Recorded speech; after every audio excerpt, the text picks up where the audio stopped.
Setelah 12 hari api berkobar, setelah ratusan rudal beterbangan, setelah Iran kehilangan para jenderalnya, dan Israel nyaris terseret ke perang besar, dunia akhirnya menyambut dua kata, gencatan senjata. Media menyambut dengan lega. Diplomat menyebutnya langkah maju. Tapi, apa kata Alkitab? Apakah ini akhir dari perang? Ataukah hanya jeda sesaat sebelum badai nubuatan kembali mengamung? Alkitab sudah peringatkan akan ada damai palsu. Firman Tuhan melalui Yeremia pasal 6 ayat 14 berkata, "Mereka mengobati luka umatku dengan memandangnya ringan," katanya, damai sejahtera, tetapi tidak ada damai sejahtera. Gencatan senjata bukan jaminan perdamaian. Itu hanya plester di atas luka terbuka. Tuhan tahu, manusia senang menyebut damai padahal perang belum selesai. Bahkan 1 Tesalonika menubuatkan, apabila mereka berkata, aman dan damai, maka tiba-tiba kebinasaan akan menimpa mereka. Inilah yang sedang terjadi. Iran belum bertobat, Israel belum aman, dan langit masih penuh bisikan. Akan ada perang lanjutan. Iran dan Israel. Panggung nubuat Yehezkiel 38. Dalam Yehezkiel 38, nama Persia disebut secara langsung. Orang Persia, Ethiopia, dan Put bersama-sama mereka. Semuanya dengan perisai dan ketopong. Persia adalah Iran hari ini. Nubuat ini menggambarkan serangan besar terhadap Israel. Artinya, Iran akan kembali dan perang belum berakhir. Gencatan senjata ini hanya bagian dari skenario nubuatan besar yang sedang berjalan. Ini seperti jeda dalam simfoni kehancuran, tapi klimaksnya belum tiba. Wahyu pasal 6 ayat 4 memberi gambaran ini.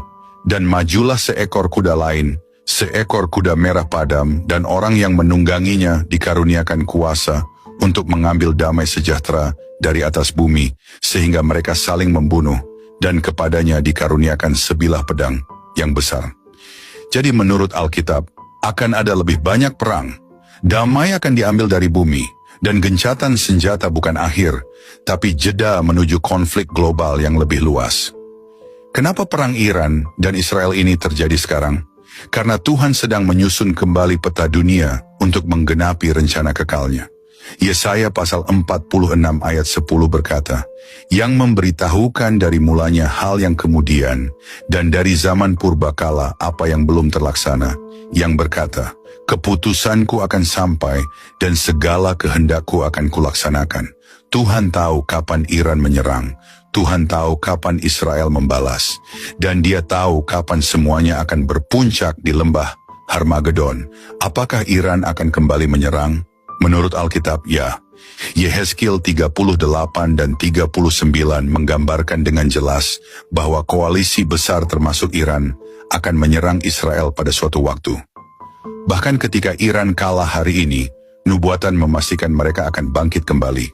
Bukan karena kekuatan sendiri, tapi karena Allah sedang membawa mereka kepada penghakiman besar.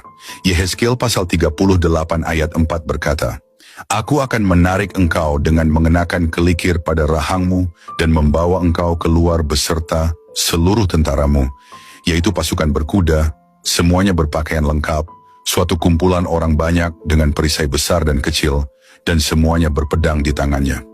Iran akan kembali, bukan karena mereka kuat, tapi karena Tuhan akan memakai mereka sebagai alat untuk menyatakan kuasanya.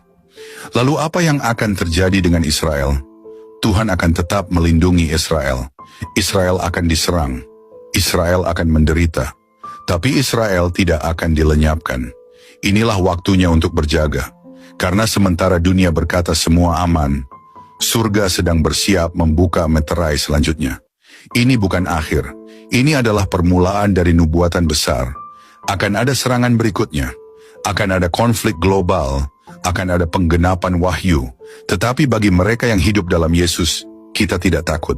Karena kita tidak menanti damai buatan manusia. Kita menanti Yesus Kristus, Raja Damai yang akan datang dari langit dalam kemuliaannya. Kesudahan segala sesuatu sudah dekat.